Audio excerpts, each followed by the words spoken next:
It was a Monday afternoon in Pinebrook, a quiet town where everyone knew each other. The air was crisp, leaves turning gold and red, and children's laughter filled the streets. Liana Foster, 14, walked home from school as she did every day. Her mother, Sarah, waited at home, expecting her any minute. But as the clock ticked past 4, worry crept in. Liana was always on time. Sarah called her daughter's phone, straight to voicemail. She texted, no reply. Panic grew. She called her husband David, but he could only offer reassurances. Sarah knew something was wrong. The silence in the house became suffocating. The sun set, shadows stretched across the streets, and the familiar neighborhood felt suddenly menacing. The Fosters' world turned upside down in hours. A child had vanished from a place where nothing like this ever happened. The question echoed through the night. Where was Liana Foster? The search for answers had begun, and Pinebrook would never be the same. Neighbors gathered, whispers of fear spreading. Police were called, and the first steps of a desperate search began. The peaceful afternoon was gone, replaced by dread. The Foster family clung to hope as darkness fell. The town's innocence was shattered. Liana's disappearance would haunt Pinebrook for days to come. The nightmare had only just begun.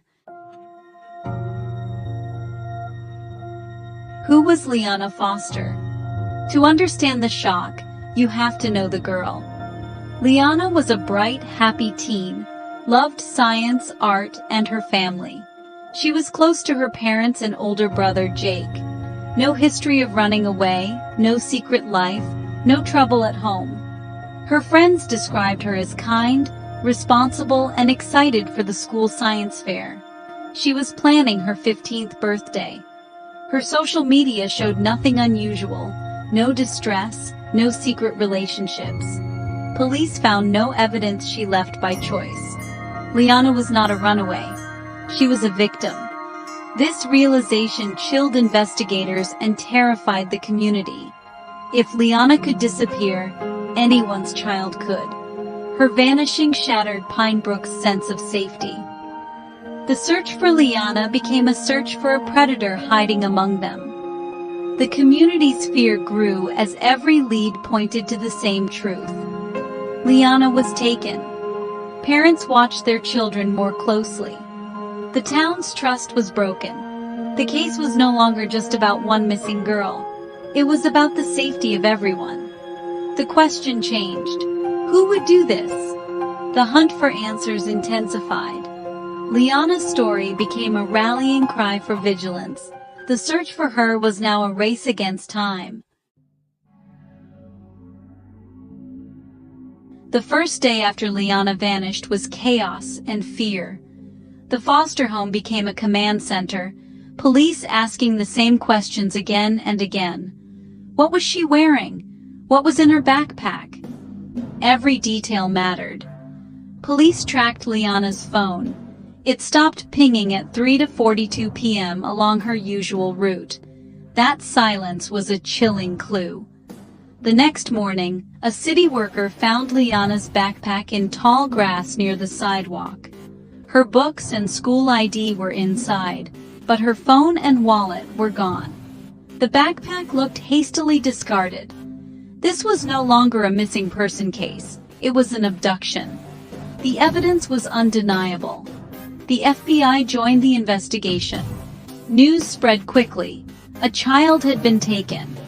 The backpack was a symbol of the nightmare unfolding. For the Fosters, hope faded as the hours passed. The first 24 hours brought more questions than answers. The community's fear deepened. The search expanded, urgency mounting. Every minute mattered. The race to find Liana was on. The horror of her disappearance was now painfully real. News of Liana's abduction electrified Pinebrook. Fear gripped parents, but the community refused to stand by. Within hours, a massive search was organized. Hundreds of volunteers gathered, united by hope and determination. Police handed out maps and flyers, dividing search parties to comb every park, lot, and wooded area. Voices called Liana's name through the woods, hope battling despair. The search stretched into the night, flashlights cutting through darkness. Local businesses donated food and flyers. Restaurants fed volunteers. The town held its breath, praying for a miracle. The Foster family drew strength from the support. The search was more than action. It was a message. Pine Brook would not give up. The community became the eyes and ears of the investigation. Every effort mattered. The emotional toll was heavy, but no one quit. The searchers pressed on, driven by love and fear. The town's unity was unbreakable. The search for Liana was a fight for hope. Pine Brook was transformed by crisis. The community's resolve grew stronger with every passing hour. They would not rest until Liana was found. While volunteers searched, police scoured surveillance footage. They collected video from every home and business along Liana's route. After 2 days, a detective spotted something. Liana on a gas station camera at 3:41 p.m. Seconds later, a white pickup truck with a dented passenger door appeared.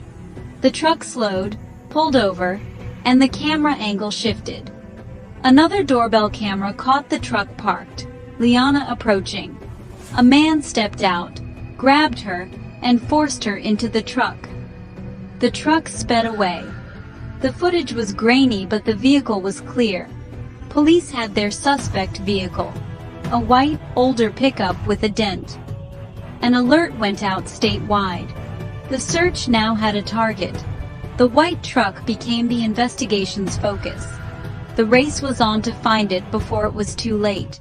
For the Fosters, it was a glimmer of hope. The alert about the white pickup brought hundreds of tips. Most were dead ends, until a neighbor reported Mark Ellis, who lived just streets away, drove a matching truck. Ellis was a quiet handyman, 42, with no serious criminal record. Detectives drove by his house and saw the truck, a perfect match, dent and all. Surveillance began. Neighbors described Ellis as reclusive, often working late in his garage. One neighbor saw him digging in his backyard the night Liana disappeared.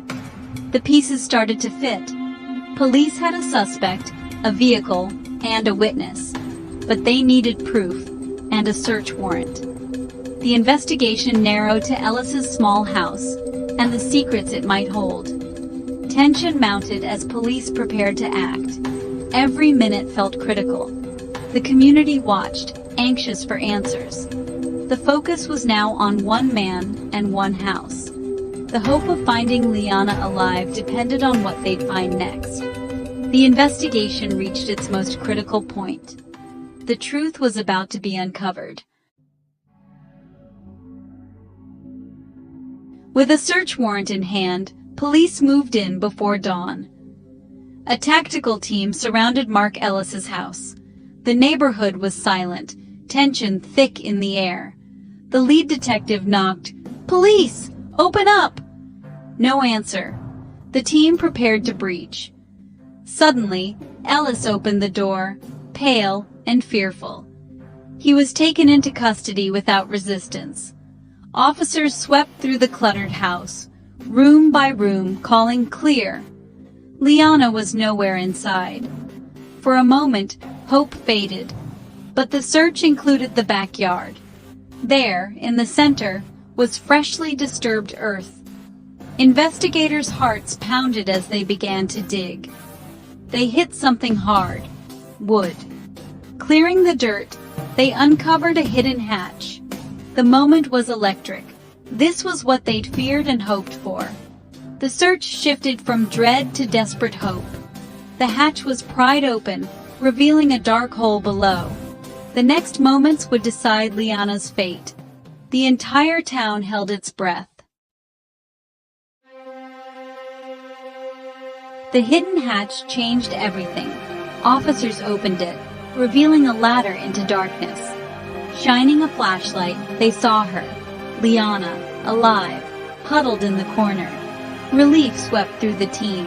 An officer climbed down, reassuring her. "You're safe now." Liana was weak but conscious, wearing the same clothes as when she vanished.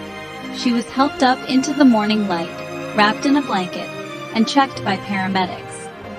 She had survived nearly 4 days in the cold, dark cellar. The rescue was emotional. Tears, relief, and disbelief. The nightmare was over. News reached her parents, who rushed to the scene. Their reunion was unforgettable. Tears, hugs, and overwhelming joy. The silence that haunted them was finally broken. Liana was safe. The community celebrated together. Pine Brook's prayers had been answered. The town's unity had brought her home. Hope had triumphed over fear. With Liana safe, attention turned to Mark Ellis. Faced with evidence, he confessed. He'd watched Liana, wanting a friend. His actions terrorized a family and a town. Pine Brook was relieved, but shaken that the perpetrator was a neighbor. The case was a harsh lesson. Evil can hide anywhere. Ellis was convicted and sentenced to life in prison. The investigation succeeded because of small clues: a dented truck, a neighbor's tip. Community vigilance made the difference. Today, Liana is an advocate for child safety. Pine Brook is stronger, its bonds forged in crisis. The story is one of hope, resilience, and the power of a united community. It reminds us to look out for each other. One voice can change everything.